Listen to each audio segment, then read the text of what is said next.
we're not at home. Some of you who watch other channels might know where I am. That's right, we're on the Guru's plot. Now that we're allowed to get out again, popped over to say hello and bring him a few gifts. So you'll be able to see us do that on his channel, because he's going to film it, not me. Hello! Very kindly giving me some buckets of these sorts. Oh, let's show you the buckets. You're more than welcome, Juliet. These, as you may or may not know, are the cut flower buckets that you get from the supermarkets. These are the Asda's ones. We get them from Asda. There's 6 of the small style. Perfect for your Brassica. Pre-drilled. And then the longer ones. And then the deeper ones. Yeah. And I think those are, they're like 12 inches deep. They look at about a foot, don't they? I think those are like 12 and these are like 6. Yeah. Sorry, about 10. Yeah. Something like that. Slight difference in them. But very handy. Very handy. Brassicas in those probably, and potatoes in those. New potatoes. Yeah. HGV's are good. Do you ever watch him? I do watch HGV. He's got a fantastic channel. He does the bucket growing. And I quite enjoy Ronald Shaw's Car Park Garden. Ronald Shaw? Yep, he's got a grand channel there as well. What's Ron's now? Is it Car Park Growing Space? Yeah, or something? That's the one. And these are the Tesco's ones. They're fantastic, they are. Pre-drilled again. Service round here is fantastic. Service with a sneer. With a Wigan dialect. I think these are around about, we worked it out around about 20 litre buckets. Perfect. Although it does say 30 on them. It does. Maybe that's how many bunches of flowers they put in. I think so, yeah. I don't think it's litrage. But I would say it's around about 20 litres per bucket. Perfect. Of those ones. I'd say 15 for them and probably about 12 maybe. Yeah. I know when we did them last year, when we were doing the spuds last year in these ones, you managed to squeeze 5 buckets worth out of 175 litre bag. Oh, right, that's cool. So that is 15 litres. Yeah. So I'm guessing 15 for them, 20 for them, and probably about 12 for them. So you probably you may well be able to get, say, 6 out of them. So I've given you 6 buckets there. So perfect. Thank you very much. You're very kind. That's and I'm going to give Julia some more of those. Yes. As well.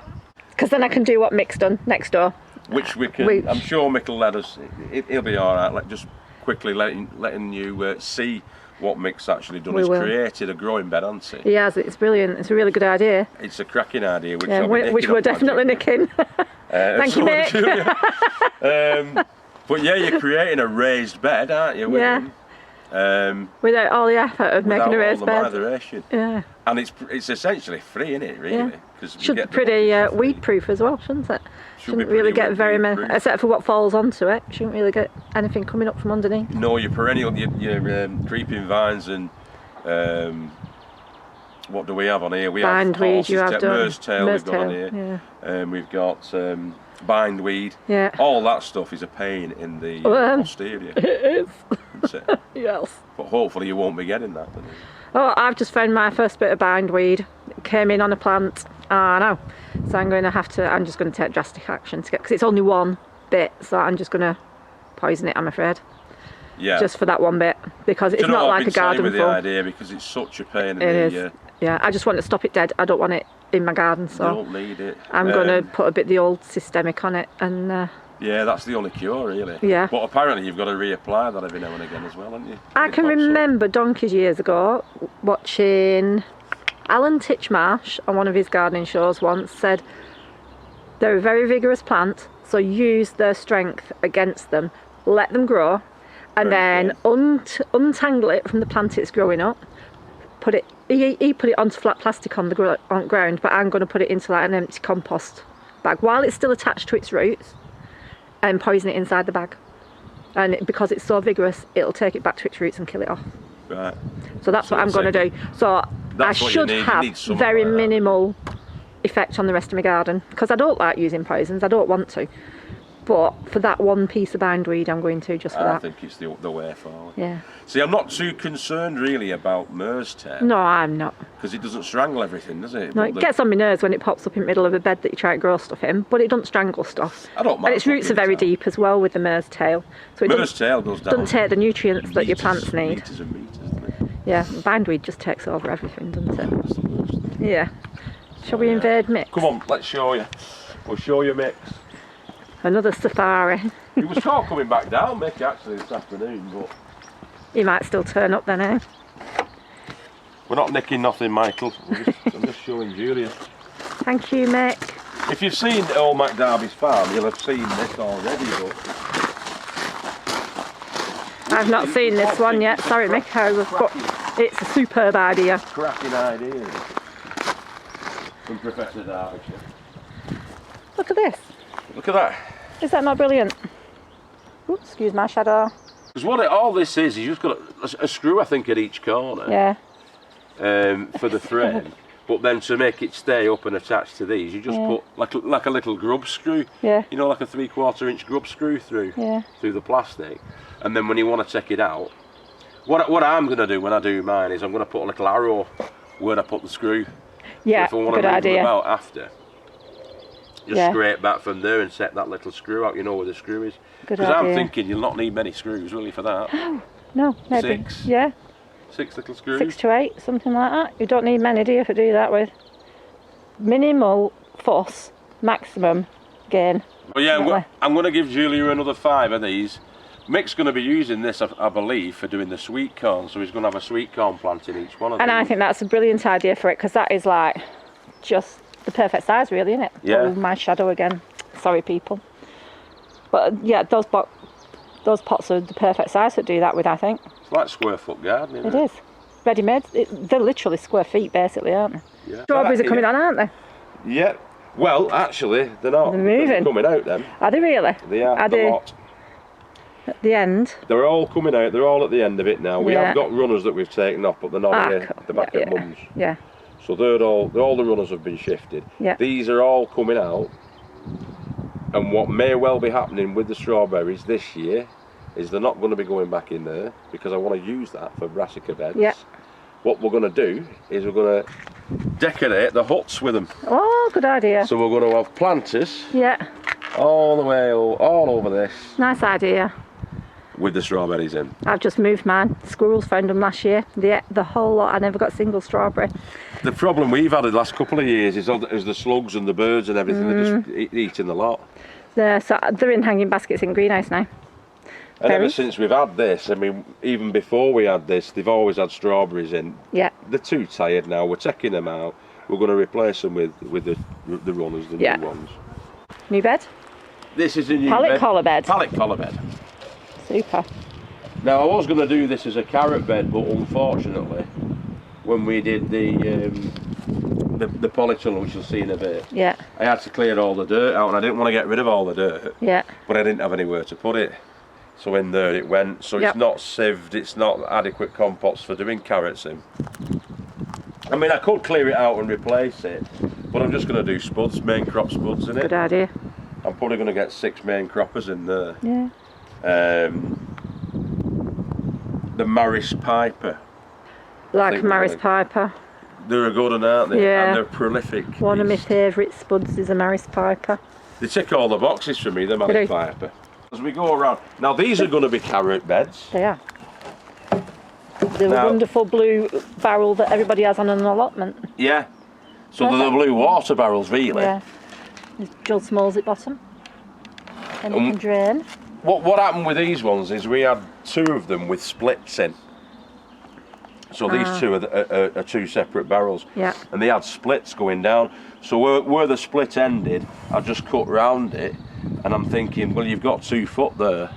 You know, Yeah. you've got a good That's 60 a good deep, centimetres good depth, there. yeah.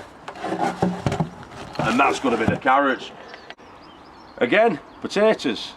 But for new Perfect. potatoes, these will be. Right. Perfect. New potatoes in here.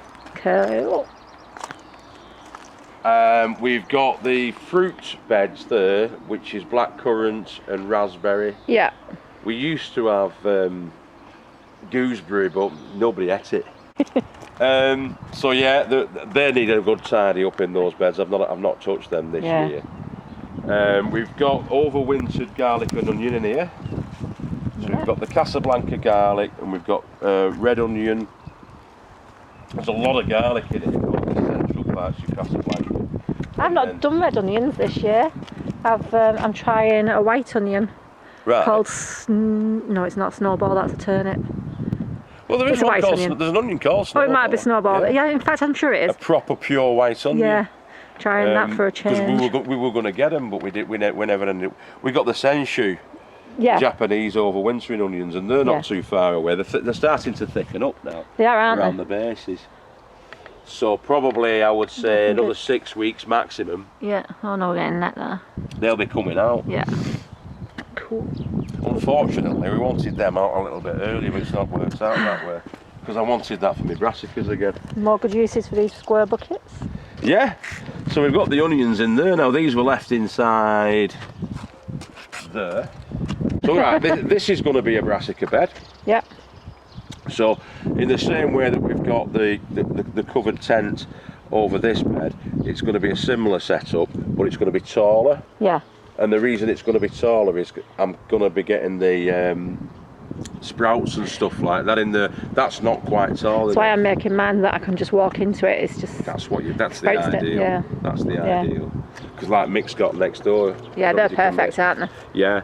Those are trampoline frame brassica tents. Which they've promised that they'll come over and help me to build one of. Yeah, I said that to you. I said did. If you can get the trampolines, get the 2 trampolines, we'll sort it out. You need 2 trampolines. Right. For making them. And broad beans? Broad beans, so I'm hoping that they're going to be okay. They have been bitten a bit because we've had the heavy frost. Last night, Julia will probably tell you. Oh, yeah, you'll be seeing you pictures. had about 6 or 7 inches of snow. We did. Night, didn't you? It was a bit of a shocker waking up this morning. Up on the wall. Up on the high hills of Lancashire moors. Yeah. It was nuts. But they've had a touch. They'll come back. Yeah. They should be all right then. Broad beans. You know, they are a sort of early spring sowing, aren't they? Really, broad beans, and they will get bitten. Yeah. But as long as those roots are down there, they should come back up all right. I lost all my broad beans because I'd done them in the autumn, and when we had that really cold weather in January, I lost all of them then. I did. So I've not bothered doing them again. I've decided that's my carrot bed for this year instead. Right, because I did them in the big 30-litre tubs. Yeah. Inside the polytunnel, but it was still, I think, too cold. Yeah, it was freezing. They were supposed to be able to cope with it, but they didn't. They all died off. They all went. They were Aquadulce Claudia the ones that I grew, and they should have been all right through winter, but they didn't cope with that. It was freezing. It's too certain things for me. I think your leafy greens, your brassicas. Yeah. If you start them off early enough so they're robust enough by the time the freezers do come, I think they're going to be fine. But we always keep them inside anyway, apart from the chards and all that, which we're going to show you in a sec. We'll stick to this side first. So there you go, that's that bed, this bed. You'll have to forgive the mess. We weren't expecting company, but I'm a scruffy yet. So, we've got the Boar, winter boar. Yeah. Boar. That, as you can see, has started. Oh, it's going in it. To go to seed, go to flower. But they're perfectly fine, these. Nothing wrong with these. Test. Quite sweet. Excellent. I'm going to be talking now with my mouth full. You are. And this is purple sprouting broccoli. Ah. They're looking a bit droopy because it's a bit warm in here. But these are all going to be harvested. They started to fall over. Yeah. And because I haven't got anywhere to put them outside, we're going to harvest them all. You don't have to wait for the broccoli. Yeah. You can just leave all the leaf. The leaf is exactly the same plant. You can eat the entire plant. And we will be. And we're going to be making soups with that. Top tip. And freezing them. Lots of green soup and freezing it up. I'll eat that later. You'll forget about it. I will. You'll forget about it. That's Tiki Tunnel too. That noise is Magical Mix. It's his wind turbine. His wind turbine spinning fast in the wind. And it's in a Spitfire style. It's fantastic. painted up Spitfire colours. I bet I'll have green teeth now, Julie. We'll forgive you. It was a bit of a faux pas, that, wasn't it? Tiki tunnel too. That's the overwintered spring cabbage, and because it's warm, it's bolting. But You've got plenty of brassicas starting at the back there. those are the new brassicas that we're starting. These are the ones that I think we started these in. I'll be able to tell you. I think. No, the variety's Hero. I'm sure it was something like September last year we started the seeds off for these. But they're all nice enough, they're lush. Yeah. But because of the change in temperature, you're getting this. And it's very similar to broccoli. So when it bolts, you can see all these little florets that are coming off. They're like little actual broccolis, like sprouting broccoli. Yeah. There you go. And you can eat them just like sprouting broccoli. Very good for you. Lots of Anti-cancer iron. properties, lots of iron. Superb. All the brassicas really are fantastic antioxidants, and they get rid of the volatile chemicals, heavy metals, helps to draw it out of your system, and you excrete it in the normal way. How wonderful. It's beautiful. But yeah, your brassicas are your top plants really for health. We've got potatoes in here. Do. Yeah, so these are free spuds. Oh, nice one. We like free food. You were telling me before about which one was the one that... Oh, it was the just right pepper, wasn't it? The just right chilli. So this is a just right chilli. Yeah. That the lovely Julia has given us, and it was from seeds that was in a chilli pepper that you got from Asda. Yeah. Mazda. Master, and it was just right. And you grew them on last year, and they were great. Weren't they? Yeah. So those ones are the same. It's the same sort of a situation. They're just white potatoes that we've found at the back of the drawer. Like you do. Sprouted. Whack them in. So I thought I'll throw them in. In here, it's just molehills. So we go and collect molehills. Yeah. Oh, right, okay. And so the good soil then. It's good soil, yeah. It's just top soil really. The mould does the work. Yeah. He digs them up. It's also some compost that we've created the compost on site. So it's like 50-50 really. Yeah. You've got molehills and you've got our compost. Cool. And that's all it is. But you can see the spuds have come right up. Yeah. And they're doing better than the ones that the shop bought ones, the seed potatoes. Yeah, these are a lot fuller than those ones, yeah. Yeah, and they were put in more or less the same. In fact, they were put in after these. Yeah. But also we're doing the Charlotte, we're doing Rocket, we're doing Pentland Javelin. We've started these off. These are the first ones to start off. I'm going to be topping those up because of the frost issues that we're going to be having over the next 4 weeks. Just want to keep them underground, keep them a little bit warmer. Yeah. So give them the best chance. Right, so in here, we're in Tiki Tunnel 1.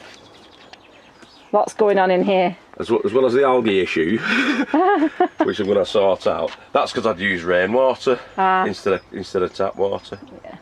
Anyway, so we've got peppers there. We've got the sweet peppers, Corno di Toro Rosso, Bellboy F1, 2 of them, 2 of each. Yeah.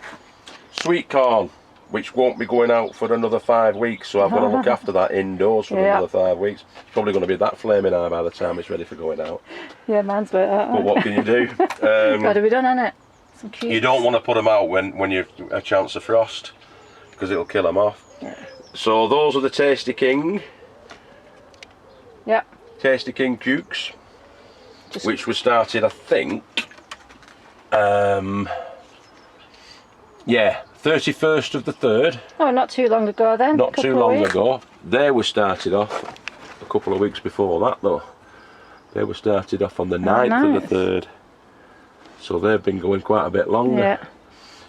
But they're not that far behind, are they? No. So it shows you really, it's worth sometimes waiting a little bit later before you make your seed starts.